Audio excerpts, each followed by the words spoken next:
La tarde estaba cayendo sobre el campamento cuando las prisioneras japonesas, exhaustas después del recuento diario, escucharon un sonido que no pertenecía a la guerra, un timbre metálico, agudo, casi festivo. Al principio creyeron que era una máquina o un vehículo militar, pero cuando un guardia estadounidense empujó un carrito cubierto por una manta gruesa, ellas se quedaron inmóviles. El aire estaba frío, pero del carrito salía un vapor blanco que ninguna sabía identificar. Las mujeres se acercaron con cautela. La enfermera Aoki Chie entrecerró los ojos intentando comprender. No era comida enlatada, no era ración militar, no era pan blanco. Cuando el guardia retiró la manta, un bloque helado brilló bajo la luz tenue del barracón. Una joven auxiliar americana sonrió, tomó una cuchara metálica y sirvió una esfera perfecta, blanca, suave y sólida a la vez. Algunas prisioneras dieron un paso atrás, otras se inclinaron hacia adelante sin respirar. Era helado, helado real, en plena guerra, dentro de un campamento de prisioneras. Aoki Chie sintió un impulso extraño. Quería llorar, no por tristeza, sino por la sensación absurda de ver algo que pertenecía a un mundo que creía perdido. La mecánica Sato Keiko cubrió la boca con ambas manos. Había pasado más de 2 años sin probar nada frío. En Japón, durante la guerra, el azúcar era un lujo, los postres una memoria distante, el hielo prácticamente inexistente. Pero lo más desconcertante no era el helado en sí, sino lo que anunció la intérprete con voz tranquila. Esto se hará todas las semanas, cada domingo. Las prisioneras no podían creerlo. El enemigo, el mismo que habían temido durante años, les estaba ofreciendo un postre, un ritual, un gesto casi familiar, un sabor que no pertenecía al horror, sino a la infancia. Y ese pequeño acto, una esfera de leche congelada, cambiaría para siempre la forma en que ellas recordaron el campamento. Durante los últimos meses de la guerra en el Pacífico, miles de prisioneros japoneses, soldados, enfermeras, auxiliares, mecanógrafas, civiles, fueron trasladados a campamentos estadounidenses repartidos entre el interior del país y bases militares temporales. La mayoría llegaba derrotada, herida, desorientada, convencida de que la rendición significaba el fin de su dignidad. En Japón, la propaganda había pintado a los estadounidenses como seres crueles, capaces de borrar todo rastro de humanidad del enemigo. Por eso, cuando las mujeres prisioneras cruzaban por primera vez las puertas de un campamento americano, esperaban lo peor: humillaciones, hambre, castigos ejemplares. Lo que encontraron fue otra cosa. No un paraíso, no un refugio seguro, pero sí un lugar donde la higiene, el descanso y la alimentación eran tratados como obligaciones militares. La comida en los campamentos seguía patrones estrictos: raciones equilibradas, horarios definidos, supervisión médica. Pero hubo algo que, para las prisioneras japonesas, desafió absolutamente toda lógica cultural: los postres. Helado, pasteles improvisados, pudding, natillas. Pequeños lujos sencillos para los estadounidenses, pero prácticamente imposibles de encontrar en un país devastado por la guerra. El helado dominical no surgió por casualidad. Era parte de un programa diseñado para mantener la moral, disminuir tensiones y evitar enfermedades asociadas con la desnutrición. Para los estadounidenses era una medida práctica y humanitaria. Para las prisioneras japonesas era una contradicción viviente. ¿Cómo podía el enemigo ofrecer algo tan frágil, tan dulce, tan infantil, en medio de un conflicto brutal? ¿Por qué un guardia, uniformado y armado, les daría algo que recordaba a un hogar, a un verano, a una vida antes de que el mundo se incendiara? La historia de este helado dominical no es solo un detalle culinario. Es una ventana a un choque cultural profundo, íntimo, transformador. Una historia donde la guerra, por un instante, tuvo sabor a leche fría y azúcar. El recuento de la tarde acababa de concluir cuando las prisioneras japonesas fueron guiadas hacia el patio central del campamento. El sol se estaba ocultando detrás de las torres de vigilancia, proyectando sombras largas y frías. Las mujeres, acostumbradas a la disciplina rígida y al silencio, se alinearon sin saber qué esperar. El ambiente estaba cargado de ese tipo de tensión muda que se había vuelto parte natural de sus rutinas. Fue entonces cuando escucharon el sonido. Un timbring metálico, repetido 2 o 3 veces. Un ruido alegre, completamente fuera de lugar. Aoki Chie frunció el ceño. Sato Keiko miró alrededor buscando el origen. Tamura, la mayor del grupo, murmuró algo sobre maquinaria desconocida. Pero no era maquinaria, era un carrito.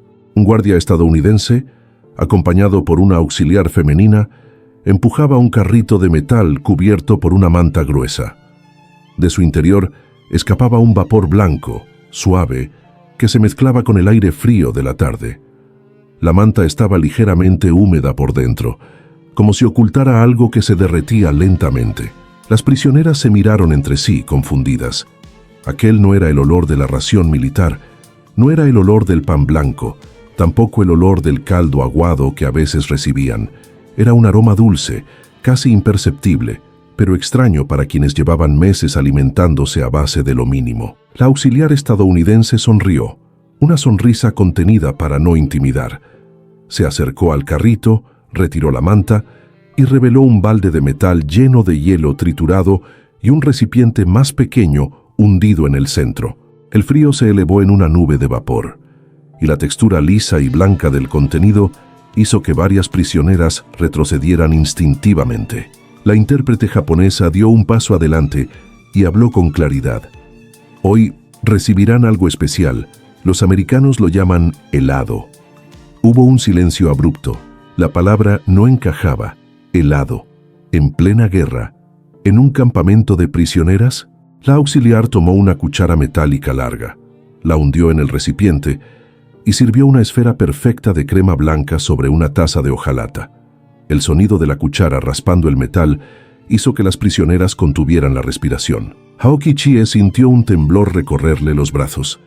En Japón, durante la guerra, el azúcar era un lujo casi extinto. La nata, una memoria lejana. El frío artificial, un mito.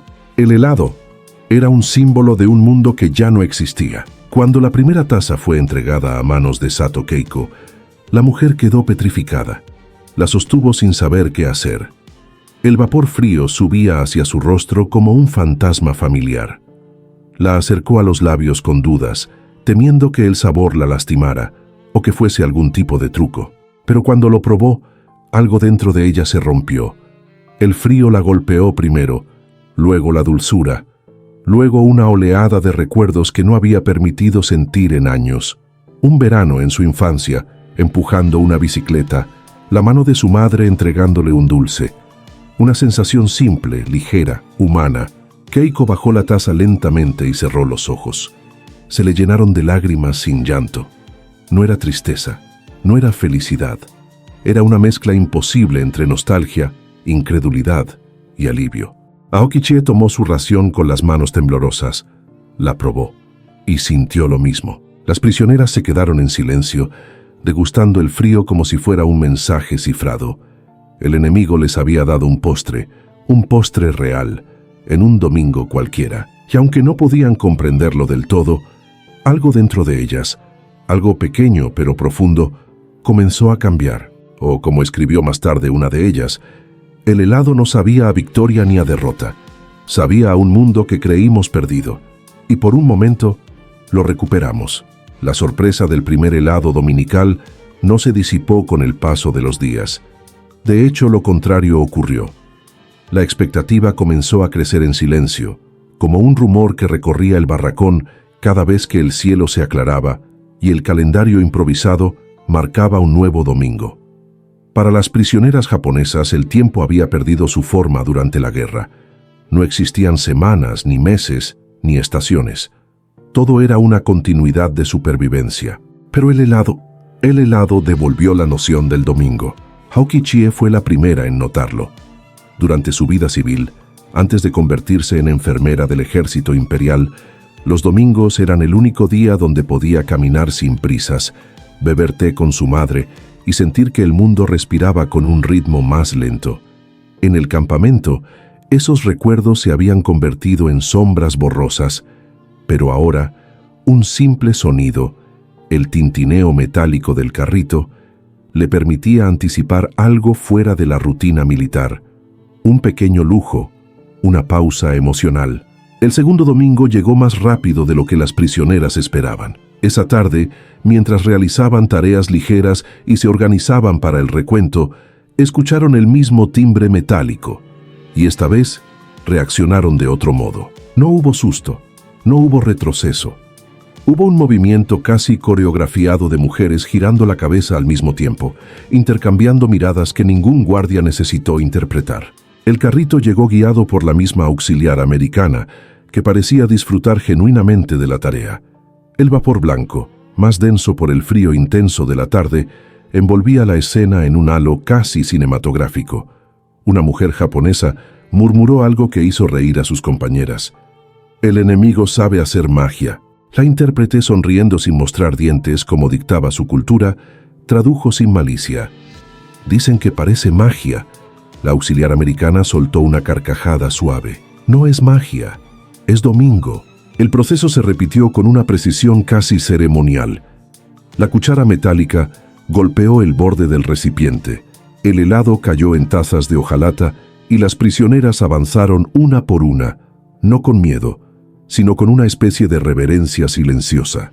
Algunas incluso inclinaron ligeramente la cabeza en señal de agradecimiento, aunque la costumbre japonesa todavía las hacía evitar el contacto visual directo. Pero algo nuevo ocurrió ese segundo domingo.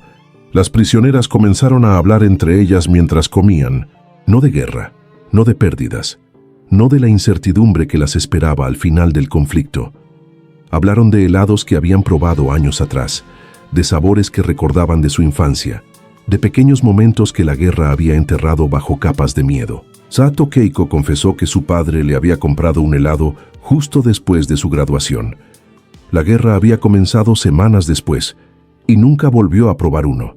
Otra mujer recordó un festival de verano donde los niños recibían hielo raspado con jarabe de ciruela. Tamura, la anciana del grupo, contó cómo de niña había probado hielo dulce por primera vez durante un invierno particularmente duro. El helado se convirtió en un detonador emocional, un puente hacia un pasado que las prisioneras habían ocultado inconscientemente para soportar la dureza del presente. Los guardias estadounidenses, aunque no entendían las historias en japonés, observaban la escena con una mezcla de curiosidad y alivio. Era evidente que algo en la atmósfera del campamento estaba cambiando. Las tensiones habían disminuido. Las mujeres conversaban más. Las crisis nocturnas eran menos frecuentes. Incluso los médicos militares notaron mejoras en el sueño y en la ansiedad general. El helado no era solo un postre, era un símbolo, un recordatorio de que los domingos todavía existían, incluso dentro de los límites de un campamento de prisioneras. Y mientras el sol se escondía detrás de las torres de vigilancia, Aokichi escribió en su diario clandestino: «Hoy probé un sabor que creí que la guerra me había robado para siempre. Lo que nunca imaginé es que sería el enemigo quien me lo devolviera». Con el tercer domingo llegó algo inesperado. La anticipación ya no escondida, sino aceptada. Las prisioneras comenzaron a organizar su rutina sabiendo que, al final de la tarde, el sonido metálico del carrito anunciaría lo que, para muchas, se había convertido en el único momento verdaderamente dulce de la semana. Era extraño admitirlo, incluso entre ellas, pero el helado estaba cambiando la manera en que veían a quienes llevaban el uniforme estadounidense. No se trataba de confianza, ni de afecto, ni de olvidar lo que la guerra les había quitado. Era algo más sutil, un resquicio de humanidad que se colaba entre las grietas del miedo. Esa tarde, el viento soplaba fuerte. El aire estaba tan frío que las torres de vigilancia parecían envueltas en una neblina fina. A pesar del clima, las prisioneras estaban en el patio, realizando tareas simples cuando el timbre sonó. El eco metálico viajó entre los barracones como una nota musical. Varias mujeres se detuvieron en seco. Otras levantaron la cabeza con una mezcla de sorpresa y alivio. El efecto era siempre inmediato, casi involuntario. Aokichi observó a sus compañeras y descubrió algo revelador. Todas habían aprendido a reconocer ese sonido como un símbolo de tregua, una pausa emocional, una interrupción del peso constante de la guerra. hasta las más reservadas, como la joven mecanógrafa que rara vez hablaba, mostraban un cambio en la postura, en la respiración, en la expresión de los ojos. Cuando el carrito apareció, empujado esta vez por un guardia distinto, la tensión del primer domingo simplemente no estaba allí. El nuevo guardia miraba a las prisioneras con cierta incomodidad tímida. No estaba acostumbrado a servir helado a mujeres del bando enemigo. Pero aún así, cuando la intérprete le explicó que era él quien debía hacerlo, tragó saliva, sonrió apenas y tomó la cuchara metálica. La auxiliar americana, la misma de los domingos anteriores, intervino para mostrarle cómo servir las porciones de manera uniforme. El guardia asintió, concentrado como si realizara una tarea delicada. Ese pequeño gesto, la seriedad que ponía en una acción tan sencilla, impresionó silenciosamente a las prisioneras, que observaban cada movimiento. Cuando la primera porción cayó en una taza de hojalata, hubo un instante en que todo pareció detenerse. El vapor frío volvió a elevarse en remolinos suaves, creando un contraste con el aire helado del campamento.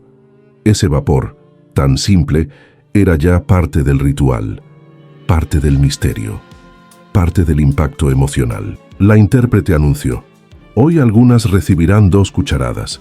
El murmullo que siguió fue casi una explosión de sorpresa contenida. Sato Keiko fue la primera en dar un paso al frente. Tomó su ración con las 2 manos, haciendo una inclinación respetuosa que nada tenía que ver con obediencia militar y todo con gratitud humana. Probó el helado. El sabor era ligeramente distinto esta vez, más cremoso, menos dulce. El guardia, notando su expresión, preguntó a la intérprete: «¿Les gusta?». Cuando la intérprete tradujo la pregunta, varias prisioneras intercambiaron un gesto rápido, algo que en cualquier otro contexto habría sido impensable. Se rieron suavemente, pero lo más significativo fue esto. Por primera vez una prisionera habló directamente con el guardia, aunque fuera a través de la intérprete. Fue Tamura, la anciana. Se acercó, tomó su porción y dijo: «Díganle que este sabor me recuerda que soy humana». El guardia, al escuchar la traducción, se quedó inmóvil, como si no supiera cómo reaccionar. Luego asintió con una seriedad que no parecía militar, sino humana. Ese tercer domingo cambió algo más profundo. Las prisioneras comenzaron a observar a los guardias como individuos, no como figuras de una propaganda demonizante. Ellos tenían acentos distintos, formas de caminar diferentes, gestos particulares. La guerra los había puesto en lados opuestos, pero ese helado, ese gesto semanal, estaba construyendo un puente inesperado. Al regresar al barracón, Aoki Chie escribió: «Hoy el helado no supo a infancia, hoy supo a futuro, a la posibilidad de que, cuando todo esto termine, tal vez quede algo en nuestros recuerdos que no sea solo oscuridad, o que ninguna habría imaginado una semana antes estaba ocurriendo. Un postre estaba humanizando al enemigo». El cuarto domingo llegó con un cielo gris que presagiaba nieve. El aire cortaba la piel y las prisioneras caminaban encorvadas, intentando conservar el poco calor corporal que tenían. A diferencia de otras tardes, nadie hablaba. Era un día pesado, de esos en que la guerra parecía más grande que cualquier gesto humano. La tensión acumulada desde las noticias del frente, rumores, susurros, incertidumbres, había oscurecido el ambiente del campamento. Pero de pronto, en medio del silencio, sonó el timbre metálico. Un timbrín claro, casi frágil, que atravesó el aire frío como una chispa. Aoki Chie levantó la cabeza. Sato Keiko dejó de frotarse las manos. Incluso Tamura, la anciana, abrió los ojos con un brillo de sorpresa. El sonido no solo anunciaba helado, anunciaba una pausa en la tristeza. El carrito apareció empujado por el mismo guardia que había servido la semana anterior, el joven de sonrisa tímida. Pero algo era diferente. Esta vez no venía solo. A su lado caminaban 2 auxiliares femeninas, una de ellas cargando pequeñas tazas adicionales. El guardia estaba nervioso. Se notaba en la rigidez de sus hombros, pero su gesto tenía un propósito. La intérprete tomó aire, como si quisiera preparar al grupo para un anuncio.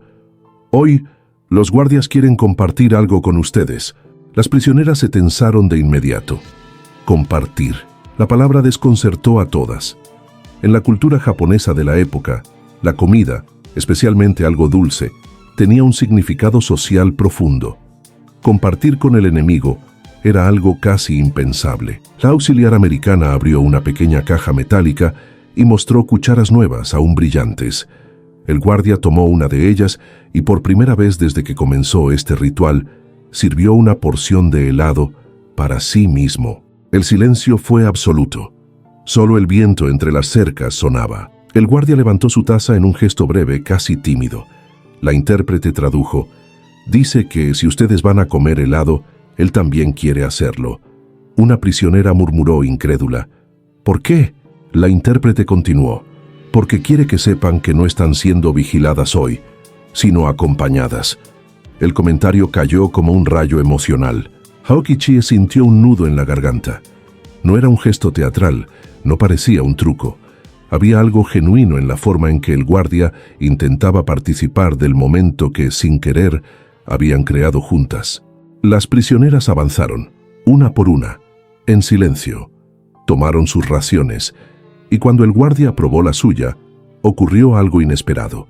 Se estremeció por el frío, exagerando la reacción como si quisiera hacerlas reír, y funcionó. 2 prisioneras soltaron una carcajada tímida, luego otra y otra más. Era la primera risa colectiva desde que habían llegado al campamento. El guardia, al escuchar la traducción, sonrió con alivio. La auxiliar americana, contagiada, comentó en voz baja: «Creo que esto funciona mejor que cualquier manual militar». Mientras comían, algo profundo comenzó a acontecer. Las prisioneras comenzaron a observar a los americanos no como figuras rígidas detrás de uniformes, sino como individuos vulnerables, jóvenes, tan atrapados por la guerra como ellas. Uno temblaba de frío, otro tenía ojeras profundas. Uno más estaba nervioso, sin saber dónde poner las manos. La guerra, por un instante, dejó de tener bandos. Solo había seres humanos sosteniendo tazas de hojalata, compartiendo frío y azúcar. Tamura, con la voz quebrada, dijo algo que la intérprete repitió con dificultad: «Si este mundo fuera justo, este sabor jamás habría llegado a nosotras a través de una guerra». El guardia, al oír la traducción, bajó la mirada. No había respuesta posible, pero ese silencio compartido fue más poderoso que cualquier palabra. Cuando regresaron al barracón esa noche, Aoki-chie escribió en su diario: «Hoy el helado no supo a nostalgia ni a futuro. Hoy supo a algo que nunca pensé sentir en un campamento enemigo: igualdad». Y ese domingo, más que cualquier otro, marcó el momento en que el helado dejó de ser un postre y se convirtió en un espejo. Un espejo donde cada una, por un instante, vio a un ser humano del otro lado de la guerra.